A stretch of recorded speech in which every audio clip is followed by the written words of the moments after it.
dia, Brasil, bom dia, Portugal. Está a começar mais um Notícias, quebrando os seus 3 anos de revolta pela morte de Dandara, de notícias do The Libraries Open. Eu sou Cairo Eu sou o Telo. Eu sou o Rodrigo. e hoje vamos começar com as notícias de cá. Exatamente, nosso bloco sobre notícias de Portugal relevantes à comunidade LGBTI+. A gente vai começar então com uma notícia que na verdade é um informativo. A Câmara Municipal de Lisboa começou aí no último dia 30 de janeiro a primeira discussão pública que vai definir o primeiro plano municipal LGBTI+, do município de Lisboa para os anos de 2020 e 2021.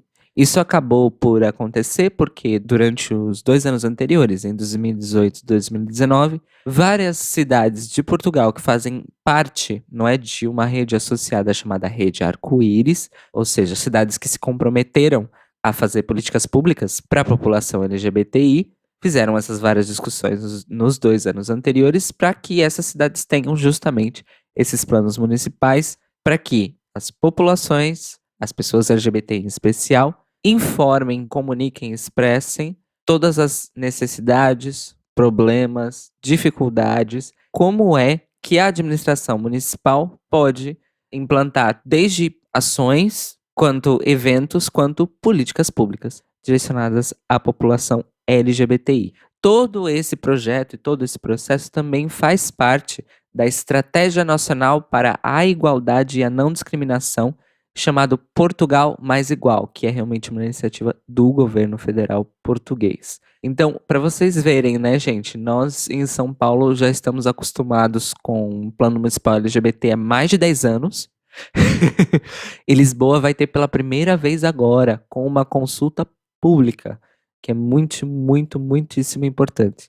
Se tu que estás a nos escutar, mora em Lisboa, vive na região metropolitana de Lisboa também, seja uma pessoa LGBTI ou não, nós vamos deixar o link aqui na descrição para o documento que define o regulamento, não é? Para fazerem as contribuições, e também o endereço de e-mail. É realmente o endereço de e-mail para a gente escrever o e-mail lá, o que a gente quiser, e eles vão aceitar nessa consulta pública, que tem o apoio, obviamente, das duas maiores organizações da sociedade civil relacionadas à população LGBTI aqui em Portugal, que é a IUGA Portugal e a rede ESAECO. E tem uma curiosidade sobre a administração municipal aqui em Portugal, que é uma boa oportunidade de falar. As cidades portuguesas não têm prefeitura, elas são administradas pela Câmara Municipal e pelas juntas de freguesia, né? Em cada freguesia. Então, não existe um poder executivo concentrado numa figura só na administração a nível municipal de Portugal. E eu achei esse modelo extremamente interessante. Que Nossa, loucura. interessante mesmo. Continuando sobre Portugal, agora falando de uma novíssima e inovadora campanha que vai começar agora mesmo, neste mês de fevereiro aqui em Portugal. O GAT, que para quem ouviu o nosso episódio especial do HIV/AIDS de 2019, já sabe o que é o grupo dos ativistas em tratamento e testagem aqui de Portugal, uma ONG gigantesca relacionada à questão de saúde sexual e ISTs, HIV e AIDS, junto com a Cosmic Care, que é uma outra entidade dedicada a promover informação e formação sobre consumo de drogas e substâncias entorpecentes, se uniram para uma campanha que vai lidar e informar pela primeira vez na história de Portugal, ao menos, com a prática do chemsex, que é o sexo aditivado por drogas e substâncias entorpecentes. O objetivo dessa campanha vai ser justamente informar as pessoas e orientá-las sobre como são as melhores práticas para se fazer o chemsex sem correr riscos, nem riscos físicos, nem sequelas, vamos dizer assim, não é? Relacionadas ao uso dessas substâncias associadas à prática sexual. Essa campanha está sendo muito elogiada por aqui por várias pessoas da liderança, da militância, porque é um assunto que era sempre muito cercado de tabu e muito moralismo, mesmo dentro da comunidade LGBT. Então, o objetivo dessa campanha também é mostrar que, como qualquer outra prática sexual e como o próprio consumo de drogas em si, Não há nada de vergonha, não há nada de errado, desde que tudo seja feito com segurança, responsabilidade e cuidado. Então, vamos aí informar vocês e vamos dar uma compartilhada assim que saírem as primeiras peças dessa campanha, as primeiras imagens. Mas assim, eu achei incrível e é uma coisa que no Brasil não temos uma campanha assim, vamos dizer assim, nenhuma educação, nenhuma informação sobre isso, né? Então, vamos ver se a gente consegue mudar isso nos próximos anos. E por último, uma pesquisa foi divulgada pela entidade Quebrar o Silêncio, que é uma ONG ligada às questões de violência doméstica, violência de gênero e violência sexual aqui em Portugal. É uma ONG que não apenas trata do assunto do ponto de vista sociológico, mas do ponto de vista prático também. Ela é composta por sobreviventes de vários tipos de abuso e oferece apoio aí ao longo do país também para vítimas de abuso de qualquer tipo. E eles divulgaram então uma pesquisa que mostra pela primeira vez números sobre homens vítimas de abuso sexual em Portugal. Não apenas números, mas também relatos e análises aí qualitativas das experiências dessas pessoas. No caso, a fonte desses números vem do número de homens que procuraram os serviços da Quebrar o Silêncio, o serviço de apoio, acolhimento, aconselhamento, que foram vítimas especificamente de abuso sexual. No caso, gente, é abuso sexual realmente no sentido total da palavra, qualquer tipo de violência sexual, não apenas aquilo que nós estamos acostumados a, vamos dizer assim, a colocar numa caixinha que violência sexual é só estupro. Não. Existem vários tipos de violência sexual e essa ONG acolhe todos eles. No total, ao longo dos 3 últimos anos, né, da existência da Quebrar o Silêncio, 251 homens procuraram os serviços da ONG, especificamente em situações de violência e abuso sexual. Mas é um número que ainda reflete, principalmente considerando os relatos que foram recolhidos, não é, dessas pessoas para o relatório, muito associados à vergonha, a medo de preconceito e autoculpabilização. Então, em média, nesses últimos 3 anos, a associação recebeu basicamente 8 novos casos por mês, e a maioria desses casos, 64% deles, mais especificamente, foram feitos por escrito. Ou seja, as pessoas não se dirigiram e nem fizeram um contato telefônico. E eles consideraram isso uma informação relevante porque reflete mais uma vez a questão da vergonha e do medo das pessoas de se exporem, seja mesmo falando ao telefone, para relatar um caso de abuso sexual sendo a pessoa um homem. Então é um relatório muito, muito interessante. Outra questão também que até onde eu saiba no Brasil não é muito tratada do ponto de vista estatístico, né? Então fica aí mais um exemplo e parabéns aí para a Quebrar o Silêncio. Obviamente vamos deixar o link da associação aqui para vocês conhecerem o trabalho e quem sabe inspirarem e levarem algumas das ideias para o Brasil.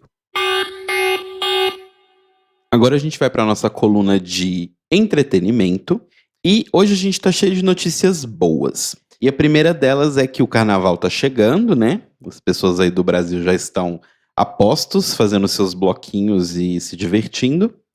E a Camila Prince, que é uma modelo de 40 anos, vai ser a primeira madrinha de bateria trans a desfilar numa escola do Grupo Especial de São Paulo. Lembrando que o grupo principal é como se fosse, sei lá... A Série A do Brasileirão, a louca! Isso, é Nossa tipo a Série Senhora. A. É Comebol. No caso é do Campeonato Paulista.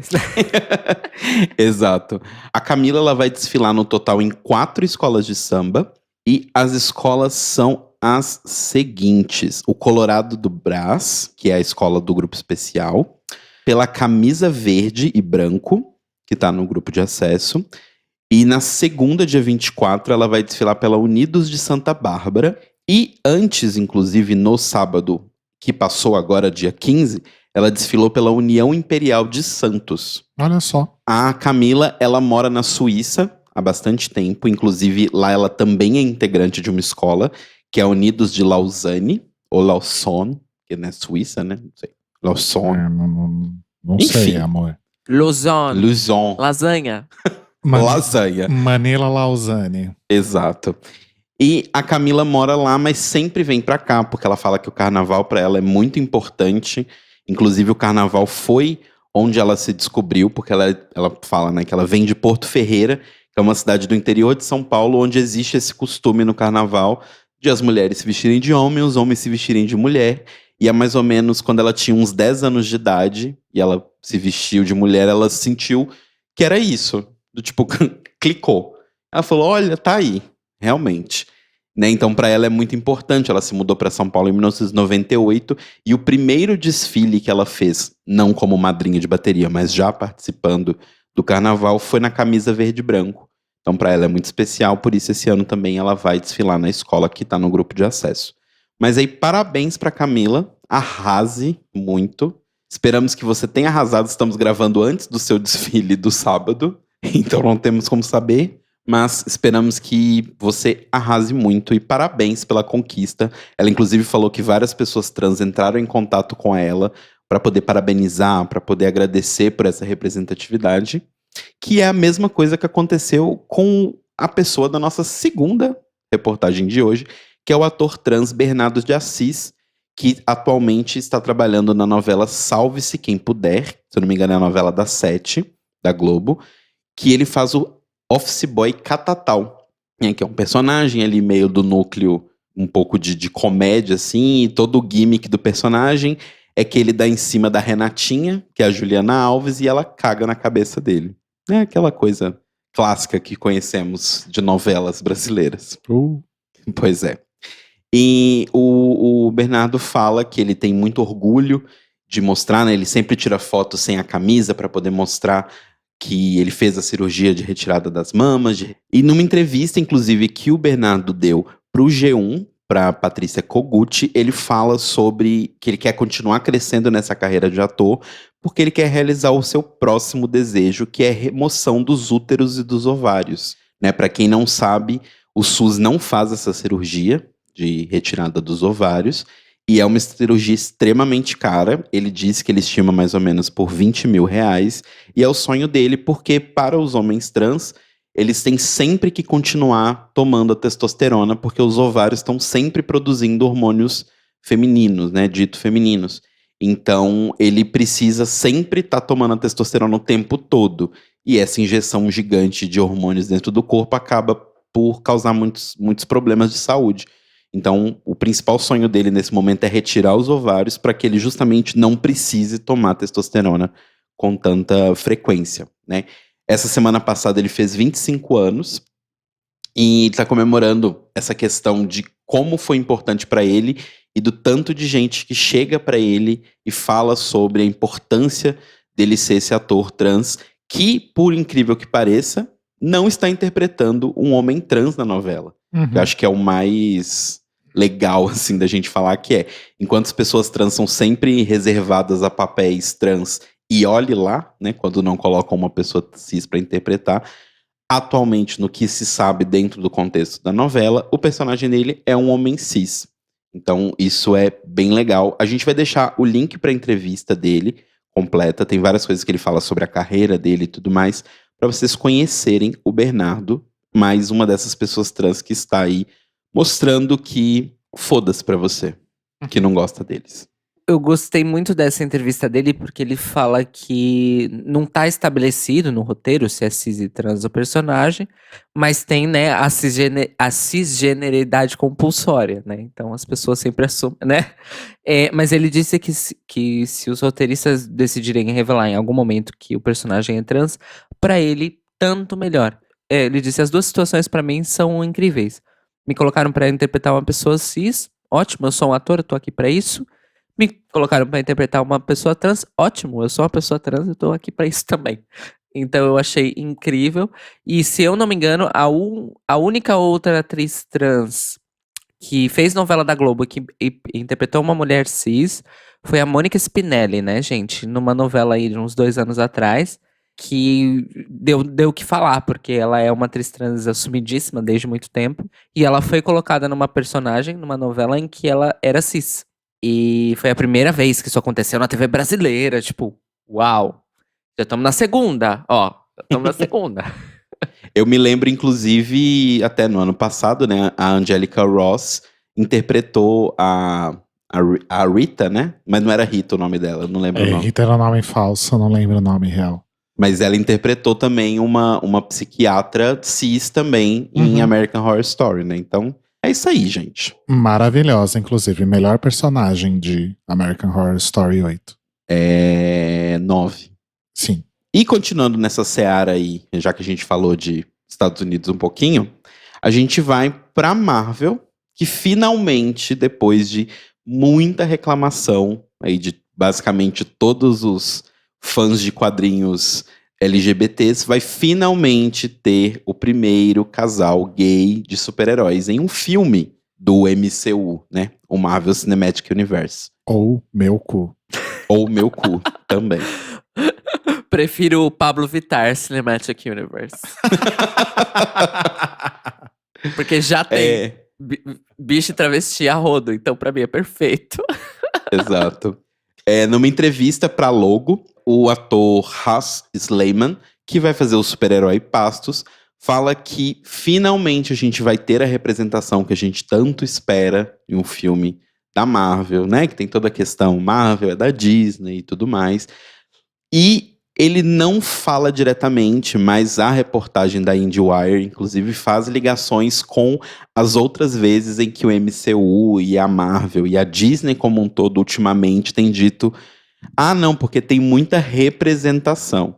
Tipo, o personagem gay que aparece em Avengers Ultimate, que basicamente é um dos diretores do filme, um dos irmãos Russo, que só fez uma ponta ali, e aí ele chega e fala, não, eu sinto saudades do meu marido sumiu. E é isso a representação do filme. E um beijo que acontece em, 3 segundos de tela em Star Wars, o último filme. Mas aí o ator fala, inclusive, que a Chloe Zhao vai finalmente dirigir a primeira cena de beijo gay no filme da Marvel. Inclusive, ele fala que foi uma cena muito bonita, todo mundo no set chorou, foi muito emocionante. Eles poderem representar uma família, porque o Fastos, né, e o marido dele tem um filho, inclusive, dentro da equipe. Então, isso foi muito importante para lembrar o mundo de que a comunidade queer, todo mundo é igual. Aquele discurso, né, que todos somos iguais e tal, e tentando passar aquele pano ali pra Marvel e pra Disney. Que a gente sempre tenta, mas enfim. De qualquer forma, que bom que a gente vai ter essa representatividade. Os Eternos vai estrear agora no final do ano, se eu não me engano. Agora, no final do ano, daqui lá pra frente. Em novembro, se eu não me engano. Eu não sei vocês, mas eu não estou empolgado. Quando eu li sobre os Eternos, eu confundi tudo, porque eu pensei em Inumanos. Pensei, nossa, gente, mas já não foi uma bosta? Vamos fazer outro? Não, os Eternos são outra coisa. Tem uma coisa interessante também, um detalhe interessante nesse casal. Os 2 atores do casal são gays, assumidos, e é um homem negro e um homem árabe, né? Tem aí várias camadas. Tem coisas interessantes, se você olha o contexto todo, sabe? Por exemplo, no elenco a gente tem a Angelina Jolie, que é assumidamente há muitos anos bissexual, uma das primeiras pessoas grandes de Hollywood a se assumir bissexual. A gente tem a Salma Hayek, tem o Kumail Nanjiani. Então, assim, a gente tem um elenco diverso, a gente tem pessoas ali envolvidas, a gente tem o Taika Waititi como diretor e escritor do filme. Mas, assim, não sei. Eu acho meio, queerbaiting, do depois que a gente já fez o maior filme em questão de produção da história do cinema, onde basicamente todos os atores de Hollywood apareceram no mesmo filme, agora a gente vai pôr um elenco diverso e queer. Aí eu fico meio sabe? Enfim, antes isso do que nada, né? Mas de qualquer forma, segue aí.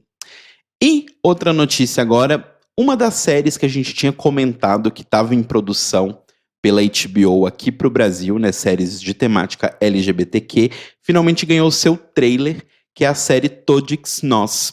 A série a gente comentou que tem a direção da Vera Egito e vai ter a estreia dela daqui a mais ou menos um mês, no dia 22 de março, na HBO e na HBO Go. Para quem não se lembra, na série a atriz Clara Gallo vive Rafa, que é jovem de 18 anos, pansexual e não binário, e que decidiu deixar a família no interior de São Paulo e vai se mudar para a capital para morar com seu primo Vini. Né? E aí, entre as coisas que acontecem na série, ele explicando pra ele como falar os pronomes corretamente, o que ele deve dizer, que não é prima nem primo, é prime. E essas coisas assim. Vai ser uma série bem com um foco mais educativo, a gente pode dizer assim. A produção vai ser realizada com investimentos próprios da HBO Latin America, como a gente disse, com a direção da Vera Egito. E ela, inclusive, está envolvida em alguns roteiros junto com o Daniel Ribeiro. A produção toda tá, cheio de pessoal que tá realmente empenhado em mostrar essa cena há bastante tempo. Então não é um pessoal que apareceu agora, né? É feito em parceria de produção com a Paranoid Filmes. Então vamos aguardar aí. Quem quiser ver o trailer, eu acho que tem no YouTube, a gente vai deixar o link para vocês assistirem. E quem tiver HBO Go ou tiver vontade para assistir, tá sempre aí as formas alternativas. Então, vejam a série Todos Nós, dia 22 de março. E agora uma nota aqui na nossa editoria de Cidadania, Representatividade e Visibilidade. Começou nesse domingo, dia 16, e vai até o dia 22 de fevereiro, a Semana da Conscientização do Espectro Aromântico. É um evento internacional anual que tem como objetivo aí espalhar a conscientização sobre identidades aromânticas do espectro e conscientizar a todos sobre a existência das pessoas nesse espectro. O aromanticismo é uma orientação romântica. Ela descreve aí pessoas cuja experiência de romance não bate aí com as expectativas normais da sociedade, no que se refere aí a relações românticas e amorosas, porque essas pessoas, obviamente isso varia de cada um, mas elas têm pouca ou nenhuma atração romântica por outras pessoas. E é muito interessante que isso está acontecendo justamente num momento em que a sexualidade está meio que aí em evidência por causa do Vitor Hugo, também conhecido como meu crush, participante do BBB 20. O Vitor Hugo já se declarou como uma pessoa assexual e as pessoas estão meio que confundindo as coisas, né? Para quem não tá assistindo, quem não tá acompanhando no Twitter e afins, o Vitor Hugo, ele tá meio que apaixonado por um outro participante do reality e as pessoas estão questionando, se ele é assexual ou assexuado, como disse uma participante. Aposto que foi a Boca Rosa. Não, foi a Gabi. Quem é essa? A loira cantora sertaneja. Que tem a irmã gêmea. Que no caso é a porque Marcela. tem duas meninas louras idênticas no Big Brother que eu não sabia a diferença até ontem. O Rodrigo me mostrou. Enfim, as pessoas estão questionando, mas se o Vitor Hugo é assexual, como que ele pode estar apaixonado pelo Guilherme? Então, só para deixar claro aí que são duas coisas completamente diferentes, né? A sexualidade, na verdade, é um espectro relacionado à falta de atração sexual, total ou parcial. E não é porque uma pessoa seja assexual que ela é aromântica também e vice-versa. Exato. Pode ter casos de pessoas que estão aí em ambos os espectros, mas isso não é uma regra. Exato. Enfim, o fato é que o debate da sexualidade do Vitor Hugo virou até trending topic no Twitter e afins. Então é interessante que isso esteja acontecendo justamente próximo aí a essa semana, que é importante não invisibilizar as pessoas aromânticas e também não as pessoas assexuais, né? Mas principalmente mostrar essa distinção entre um espectro e o outro. Exato. E quem quiser aí saber um pouco mais sobre a Semana da Consciência do espectro aromântico, ou a Romantic Spectrum Awareness Week. Pode entrar no site Arospec Week, ou AROSPEC Week.org, mas a gente deixa o link aí na descrição para ficar mais fácil. E só para complementar também, existe sim uma Semana da Visibilidade Assexual e ela acontece esse ano entre 25 e 31 de outubro. E a nossa coluna internacional, a gente também vai ter só um follow-up rapidinho. A gente deu a notícia aqui no Notícias Quebrando sobre a questão do casamento igualitário na Irlanda do Norte. Inicialmente, ele tinha sido previamente aprovado até que a Irlanda do Norte estabelecesse um governo próprio, um parlamento próprio, um controle próprio. Caso eles não fizessem isso até uma data limite, valeria a lei que vale para o Reino Unido todo, que é que o casamento igualitário é permitido. E nós também noticiamos que aconteceu exatamente isso. Eles não formaram esse governo, então vale a lei do Reino Unido inteira. E aí, nessa terça-feira, dia 11, aconteceu o primeiro casamento igualitário homoafetivo lá na Irlanda do Norte, entre as jovens Sharni Edwards e a Robin Peoples. Elas se casaram, elas já tinham trocado votos antes, há 6 anos atrás, mas agora oficialmente elas estão casadas. Então parabéns para Sharni e para Robin por fazerem história. Parabéns para o casal, e isso responde a nossa dúvida se a Blue Hydrangea casou. Pelo menos não foi a primeira. Não foi a primeira, mas esperamos que ela tenha se casado. Mas tá tudo muito bom. Bom, Tá tudo muito bem. bem. Mas realmente, a gente mora no Brasil. Logo, a gente não podia esperar que isso ficasse assim pra sempre. Ok, você venceu. Batata frita. No caso, é Manicômio Brasil mesmo que tem pro jantar. Primeiramente, uma notícia um pouquinho mais geral sobre o governo Bolsonaro, que é uma coisa que os especialistas em saúde pública já estavam à espera há algum tempo que acontecesse, e aconteceu. A ficha caiu. O governo federal anunciou oficialmente que vai pedir a recontratação e a contratação, não é, de médicos cubanos novamente dentro do programa Mais Médicos. Ué, mas eles não eram guerrilheiro? Ué. O que é que aconteceu, amores? O que todo mundo sabia que ia acontecer.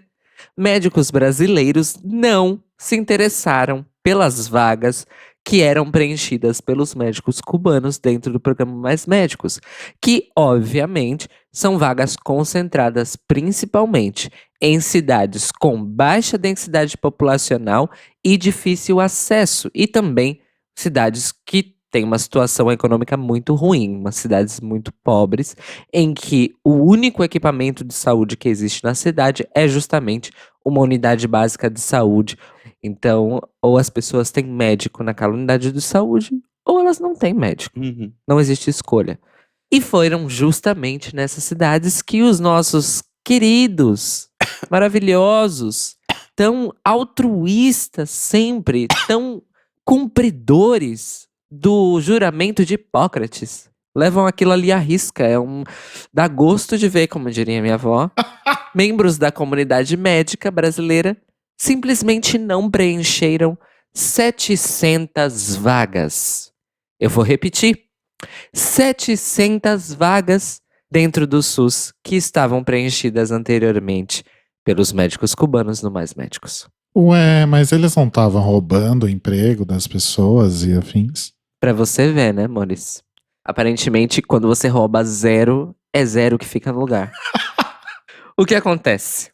Exatamente, são 757 vagas de médicos que estão ociosas por conta do não interesse e da desistência de médicos brasileiros que chegaram a se inscrever, ir aos lugares e desistir, simplesmente. Puf, desistir. E então, a única opção do governo é voltar ao molde original do programa Mais Médicos e reativar a parceria com o governo cubano, nesse sentido, que no papel, ou seja, na duração que foi estabelecida do acordo, ainda na administração da Dilma, ainda vale. Não expirou esse acordo do governo brasileiro, apesar da pataquada de Jair Bolsonaro. O governo cubano, inclusive, foi muito paciente, porque se eles quisessem fazer a quebra do acordo por causa da sacanagem, eles poderiam, mas eles não fizeram. O que isso significa?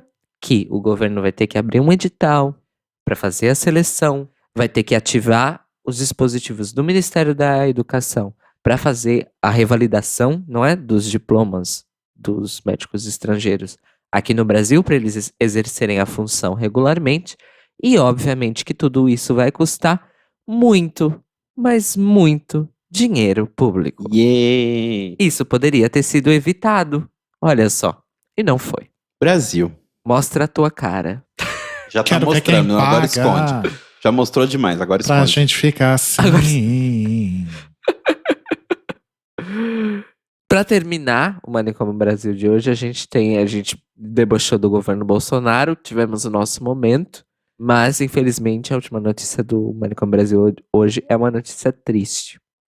No dia de ontem, 16 de fevereiro de 2020, completaram-se 3 anos do assassinato da Dandara dos Santos, que era uma travesti do Ceará e foi brutalmente assassinada com requintes de crueldade. E por sorte de um vídeo que foi gravado do incidente por pessoas ligadas aos assassinos mesmo, eles foram presos no final de 2017. Inclusive nós noticiamos isso aqui no The Libraries Open ainda, se eu não me engano. Ainda não existiam notícias quebrando separadamente. Muito bem.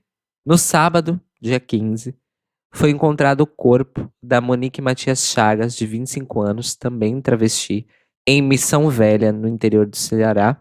Enfim, ela sofreu violência letal e foi encontrada com o corpo acorrentado a uma cachoeira. Ela também tinha cordas amarradas ao pescoço e estava parcialmente submersa. A Monique não foi identificada no ato, ela só foi identificada depois que a família começou a procurar nas delegacias da região informações e começou, na verdade, a pedir ajuda porque eles já estavam preocupados, pois não viam a Monique já há mais de 24 horas e não tinham tido nenhuma comunicação da parte dela. Por acaso, eles visitaram a delegacia da cidade em Juazeiro do Norte e reconheceram a Monique por fotos que já estavam sendo comunicadas, não é? Às unidades policiais da região, para quem tivesse mais informação sobre o assassinato da Monique. Então, é uma notícia muito triste, especialmente nessa data, e também porque é mais um lembrete de que o Ceará, de acordo com os relatórios da ANTRA, é o segundo estado brasileiro que mais mata pessoas trans e travestis no Brasil. Lembrando que isso significa que o Ceará está apenas atrás de São Paulo nesse ranking. Então, fica aqui nossas condolências, nossos sentimentos para a família da Monique e esperamos que as pessoas que fizeram isso sejam ao menos encontradas e respondam por isso e que esse caso seja tratado como deve, como um crime de ódio transfóbico, porque agora nós temos legislação que abarca essa interpretação, então esperamos que ela seja usada, né?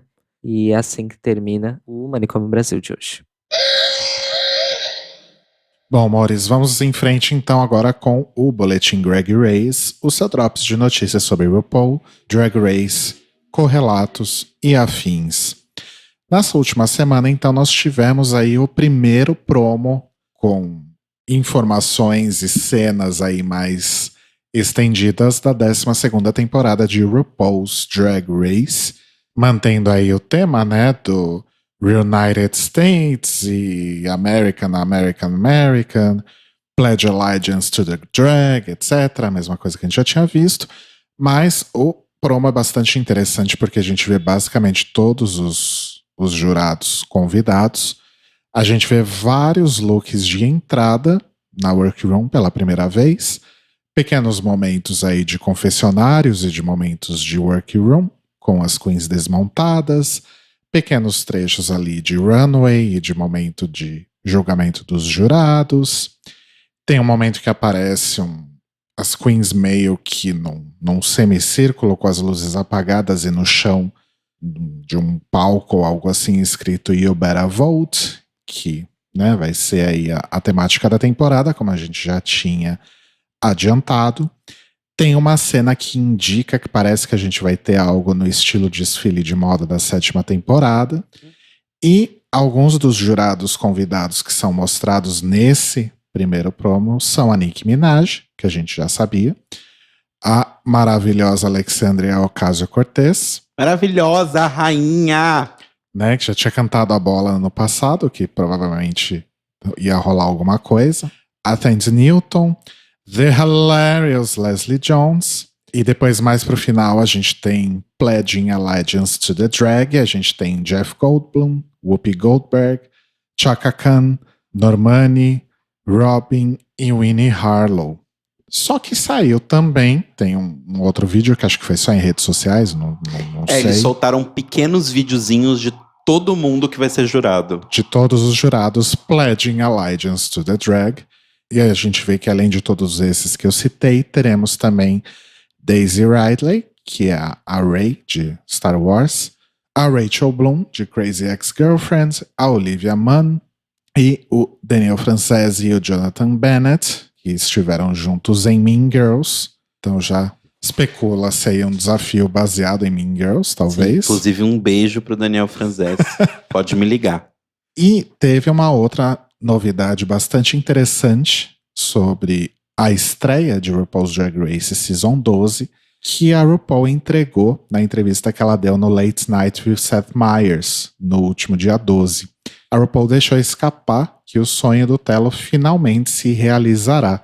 Assim como aconteceu na 6ª temporada, a 12ª temporada terá 2 big openings. Obrigado, RuPaul. Então, assim, a RuPaul provavelmente ela não podia ter falado isso, mas ela é do jeito que é, né? Ela foi muito clara e muito específica. Ela falou pro Seth Meyers que no primeiro episódio vai ter a Bunch of Girls e no segundo episódio vai ter o outro Bunch of Girls.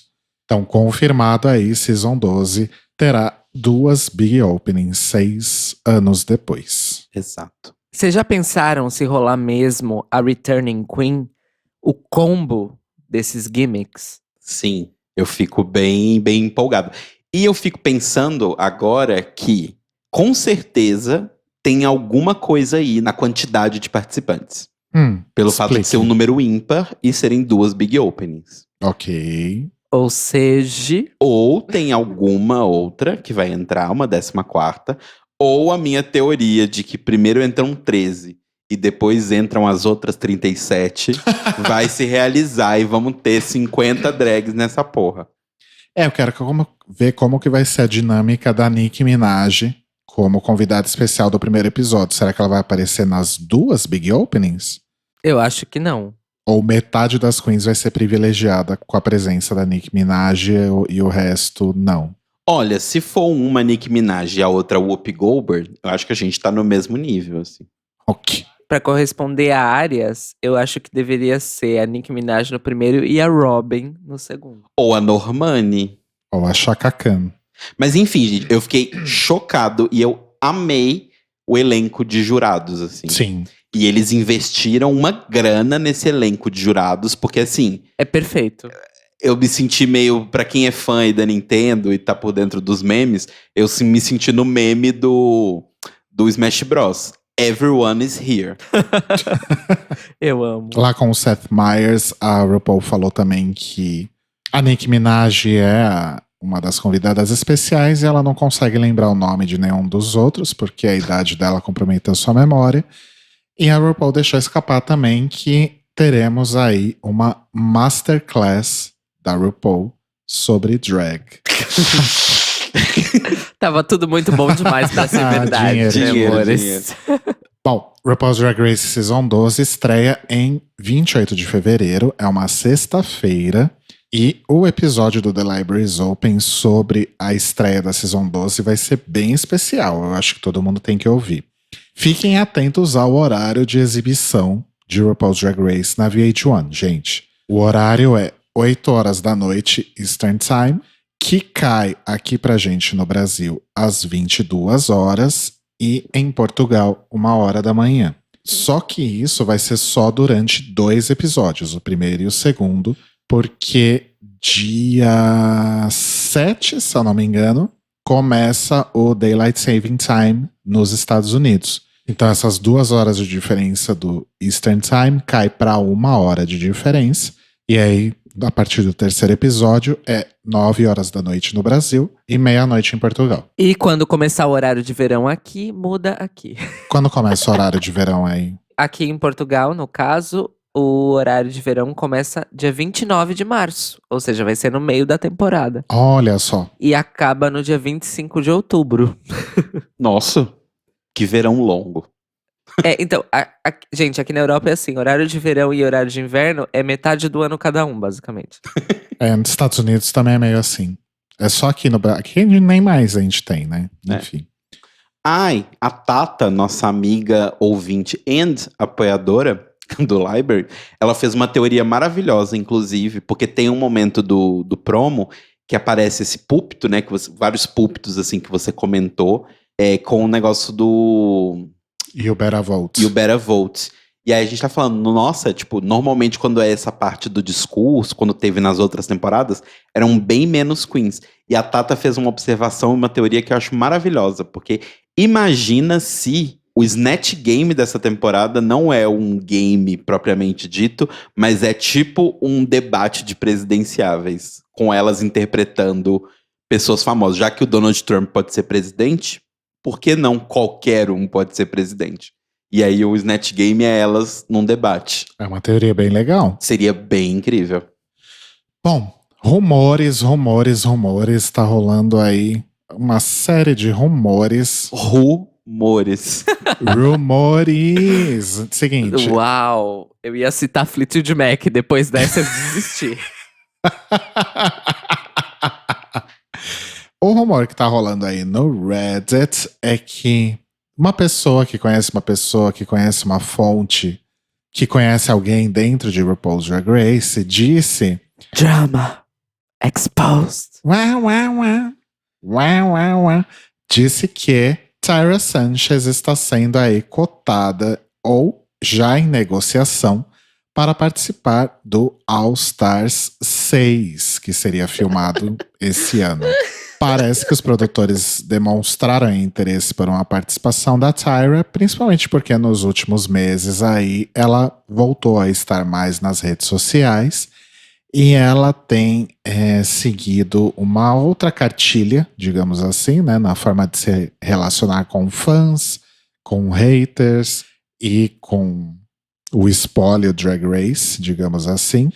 E chegou até a fazer uma carta, né, pedindo desculpas aos fãs e tal, pelas coisas que aconteceram nos últimos anos. E parece que isso teria chamado aí a atenção da galera que a chamou de volta para um All Stars. Eu acho um rumor bem furado, mas enfim, tem coisas que acontecem no universo RuPaul's Drag Race que a gente só acredita vendo, e quando a gente vê, a gente pensa, what the fuck? Exato. Né? Bom, depois de Bibi participando de por que não, né? Aí a próxima chama Raja. Sim, que não vai, né? Olha, como a RuPaul é a única pessoa que dá um dinheiro pra ela, ou é a única fonte de renda da Raja hoje em dia, talvez acho que ela até seja aceitaria. obrigada, né? Olha, o que eu quero a minha narrativa da Bibi espiã. Não interessa quem seja. Eu quero minha narrativa da Bibi espiã. Nem que seja Tyra espiã. Nossa, melhor fanfic essa, né? A pena. Bom, agora a gente vai pegar um aviãozinho lá pro Reino Unido, porque todas as próximas notícias se passam lá. A Michelle Visage já vem flertando aí com a TV inglesa há bastante tempo, que a gente sabe. E ela tá trabalhando aí com a World of Wonder em um piloto para BBC Three com o título provisório de Get Off Your Ass. Seria um programa aí que mistura um chat show, um talk show de celebridades com um formato de makeover. Meu Deus. E o primeiro episódio, o episódio piloto, foi filmado aí em janeiro. Então, vamos ver se a BBC Three vai comprar essa bomba. Mas considerando que a Michelle Visage já tem uma presença na TV britânica mesmo antes de RuPaul's Drag Race chegar lá, eu não ficaria muito surpreso se ela tivesse o seu próprio programa lá. E pelo que chega pra gente também, não é como se a TV britânica fosse o suprassumo da qualidade, né?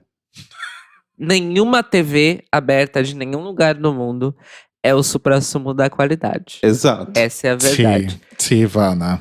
A única coisa que nós temos e que é realmente uma verdade é que a BBC é um modelo, né? Um modelo de estrutura, um modelo de programação e tal, mas não significa que seja perfeita, mesmo porque, gente, vamos lembrar, é uma TV pública. Uhum. Se o público gosta de uma coisa que outras pessoas acham ruim, a BBC tem que passar. Do mesmo jeito que existe Doctor Who, existe Dancing with the Stars.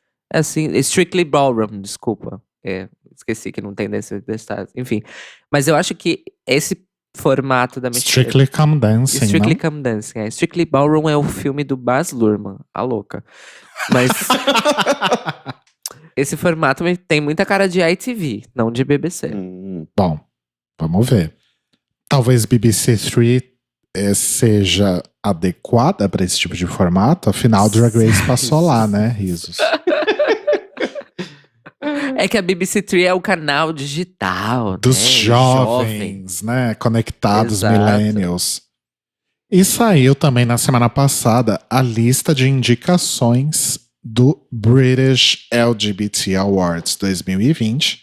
O British LGBT Awards, ele é a versão inglesa, mais ou menos assim, do GLAAD Media Awards, que a gente sempre fala aqui, que é um prêmio para reconhecer aí o impacto de artistas, celebridades e aliados na mídia, né, levando aí a representatividade LGBTQ+, para a mídia.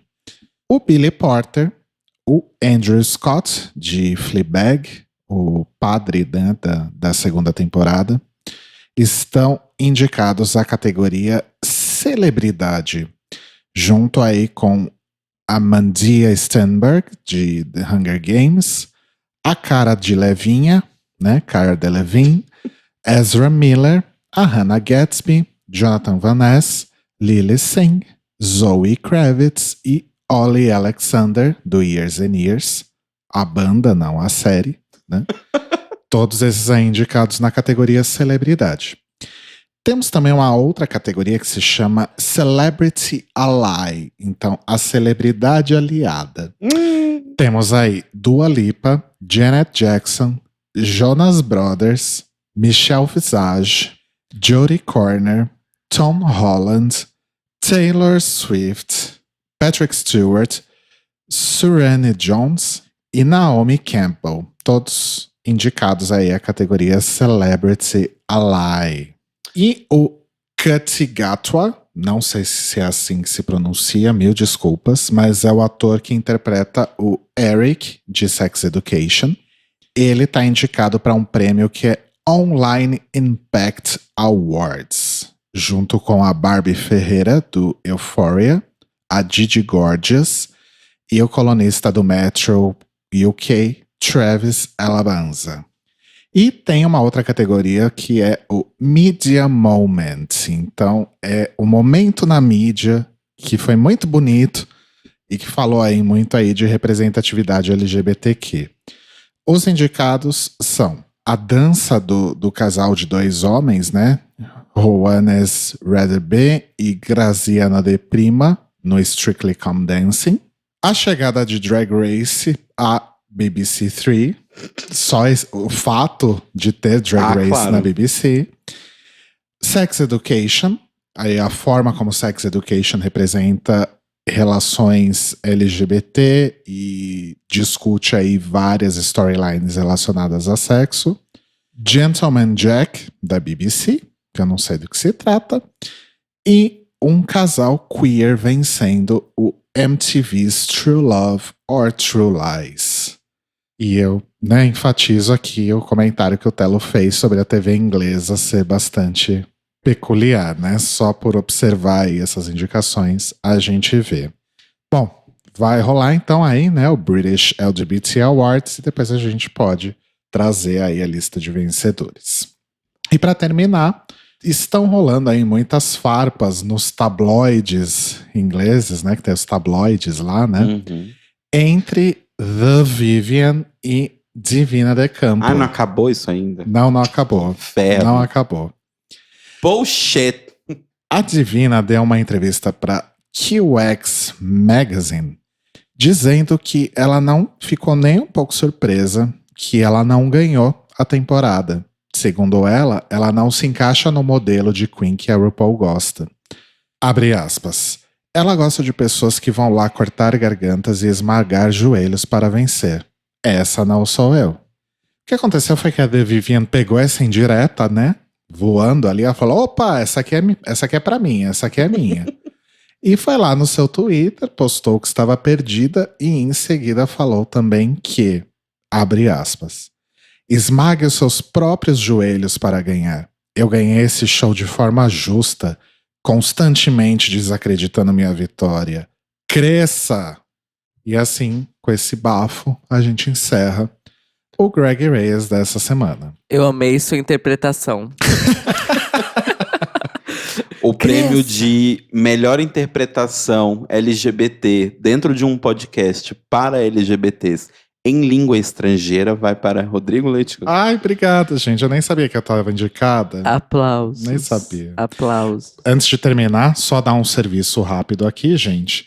Já começaram as inscrições para O Podcast é Delas, que é essa campanha maravilhosa criada pela Domênica Mendes e pelo Rodrigo Basso, que é para trazer aí, amplificar e enaltecer as vozes das mulheres na podosfera, que infelizmente ainda é um meio extremamente machista, então a gente precisa realmente enaltecer e dar muito mais espaço às mulheres na podosfera. A ideia é que se você produz conteúdo, que você leve mulheres para participar do seu conteúdo e sobre qualquer tipo de assunto. Uhum. Não é aquela coisa, eu vou fazer um episódio para mulheres, então eu vou falar aqui sobre insira aqui o que um homem machista acha que uma mulher gosta de falar, né? Não é isso. Se você faz um podcast sobre física quântica, você vai trazer mulheres que queiram falar sobre física Sobre quântica. carros vintage. Continue o seu conteúdo, só que chame mulheres. E se você é uma pessoa que consome conteúdo na podosfera, mas não necessariamente produz, divulgue e enalteça podcasts feitos por mulheres. E se você quiser inscrever o seu podcast na campanha, vai lá no site opodcastedelas.com.br, preencha um formulário rapidinho e se joga nessa iniciativa muito bafo, que acho que já é o terceiro ano. Eu acho que é o terceiro ano que a gente participa. Eu mas acho que já é o quarto. é o quarto? Arrasou. Então, obviamente, The Libraries Open fará parte do podcast é delas mais uma vez, com muito prazer e muito orgulho e muita vontade. E se você é só ouvinte, manda aquela mensagenzinha, manda aquele comentário nas redes sociais pro seu podcast favorito ou pros seus podcasts favoritos participarem da campanha, certo? É muito importante. E a campanha chega esse ano a Portugal, mais novidades em breve. O Notícias Quebrando de hoje teve informações do Escrever, do 19, do BuzzFeed Brasil, do Globo, da IndieWire, do Observatório G, do Huffington Post Brasil, da revista Fórum, do Twitter de Drag Race, da assessoria de imprensa da HBO Latin America, do canal do YouTube do Late Night with Seth Meyers, do Draglicious e do Metro UK.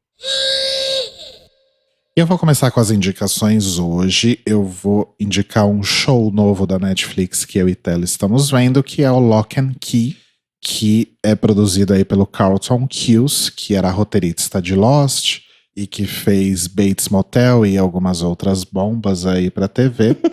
Mas Lock and Key é bastante interessante. É uma mistura de Residência Hill com desventuras em série, com Harry Potter. Com Harry Potter, ok, válido.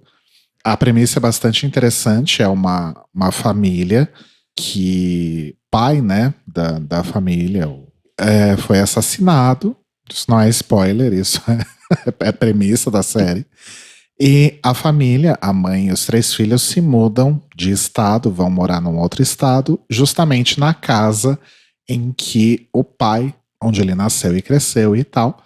E aí eles aprontam altas confusões nessa casa aí, porque eles descobrem umas chaves que têm umas propriedades bastante interessantes.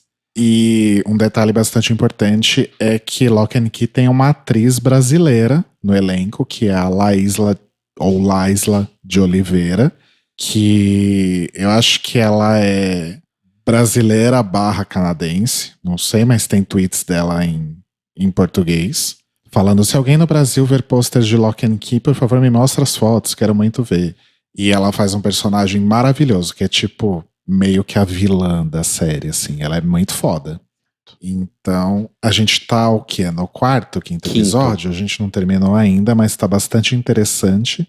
E a trama está se desenvolvendo aí de uma forma bastante promissora. Então, vamos ver aí o que acontece. Mas é, de fato, uma série bastante interessante. Então, procurem aí Lock and Key na Netflix.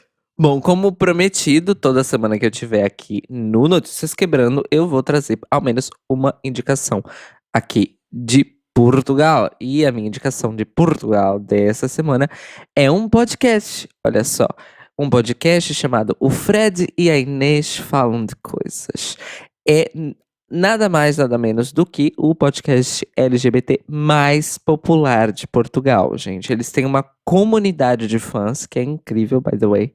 E é basicamente isso. O Fred e a Inês são grandes amigos de uma vida toda e resolveram fazer um podcast para falar não só de coisas no geral, de coisas que eles gostem, mas também muitas questões relacionadas a feminismo, a movimentos sociais, a militância LGBTQI e trazendo também, às vezes, convidados muito interessantes para enriquecer a pauta e falar de assuntos que não necessariamente eles dominem.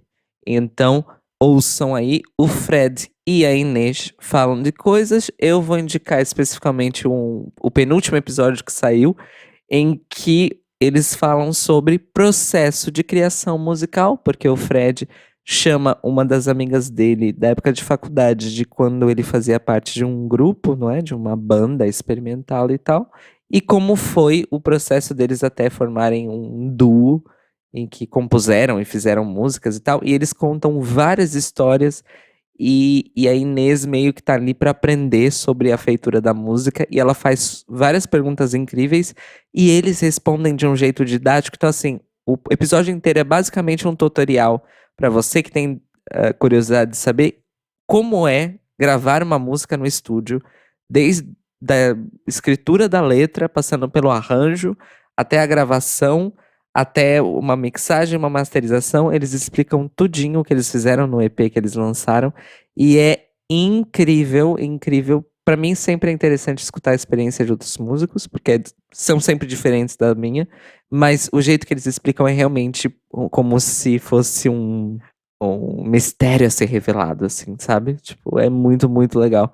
E eles são boyfish, então o Fred e a Inês falam de coisas, é uma indicação portuguesa da semana, mas eu tenho uma indicação brasileira também. Saiu o primeiro álbum de estreia da banda de punk e death metal de São Paulo, Messias Empalado. Esse nome é simplesmente maravilhoso. Eles lançaram, então, um álbum aí de 10 faixas, se eu não me engano, chamado O Evangelho dos Tempos do Ódio. Eles são um grupo totalmente LGBT, certo? Com pessoas trans, inclusive aí nos teclados e nos vocais principais. Inclusive, a V. Wayward, que é a vocalista, ela não apenas é uma pessoa trans, como é também uma drag queen, certo? Faz parte da família Wayward, em São Paulo, e o disco é absolutamente incrível. São letras que fazem referências a questões religiosas do cristianismo e utilizam essas referências para fazer crítica direta, reta e punk sobre o Brasil de 2019 e 2020, no caso. Então, escutem lá no Spotify, deem esse biscoito, Messias Empalado, o Evangelho dos Tempos de Ódio. Bom, a minha dica, eu vou continuar dentro do universo do entretenimento eletrônico, interativo, no caso, joguinhos. Eu continuo na minha missão de experimentar e assistir todas as coisas que a Annapurna produziu e botou o dedo deles. Então eu vou indicar um jogo que tem para basicamente todas as plataformas aí. Tem para PC, tem para PlayStation 4, tem Xbox One e agora saiu também pro Nintendo Switch. que é o What Remains of Edith Finch, que é um jogo que é basicamente um walking simulator, né, o que as pessoas falam, que é um jogo onde você vai andar e vai conhecer uma história de uma família, que é a família Finch, onde você, na persona ali da Edith Finch, vai saber mais sobre a história dessa família e entender que é uma família meio estranha, que mora numa casa bem estranha, em que, basicamente assim, sem contar muita coisa da história, porque eu acho que vale a pena todo mundo jogar, é uma família que tem uma maldição nessa família, onde todo mundo da família morre, basicamente, assim, de formas traumáticas e tal.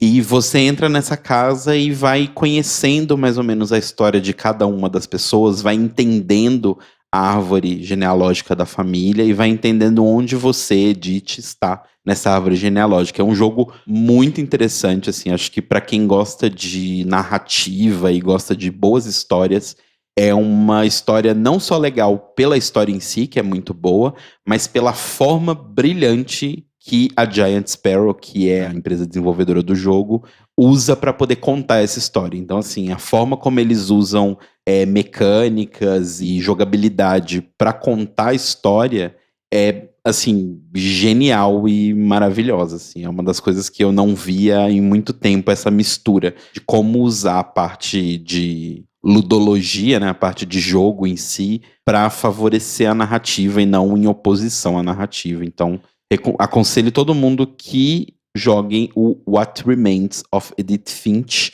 No Steam é baratinho, porque ele já é um jogo antigo para PC. Ele é um jogo de 2017, então ele tá bem baratinho aí, mas é isso. Joguem What Remains of Edith Finch e também conheçam todos os jogos que a Annapurna publicou, porque assim, o time de seleção deles para publicação de jogos e de produção de filme também é impressionante, assim, a Annapurna é um lugar incrível e é isso, queria trabalhar lá um dia. Arrasou.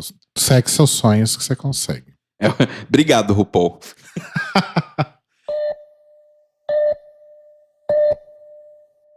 E o Notícias Quebrando está disponível toda segunda-feira, logo pela manhã, no YouTube e no feed, para você poder ouvir aí no seu agregador de podcasts preferido, incluindo o Apple Podcasts, Google Podcasts e também no Spotify.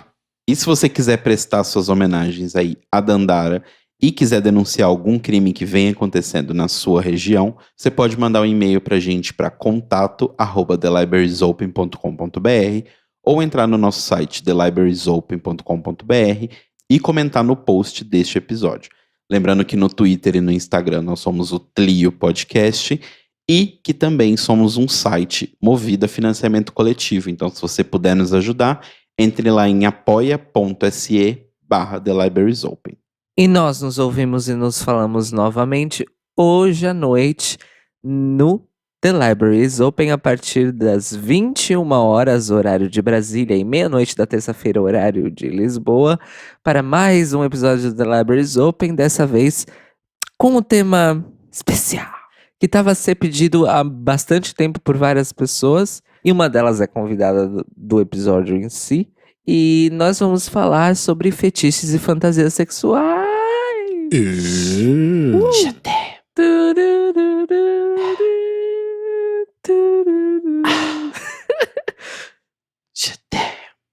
Então é isso, amores. Estejam conosco na estreia do episódio no YouTube a partir das 21 horas, horário de Brasília, meia-noite da terça-feira, horário de Lisboa. Repetir para vocês não esquecerem. E a gente se vê. Boa semana. Mua. Boa semana, gente. Beijos, bom trabalho. amores. Mua.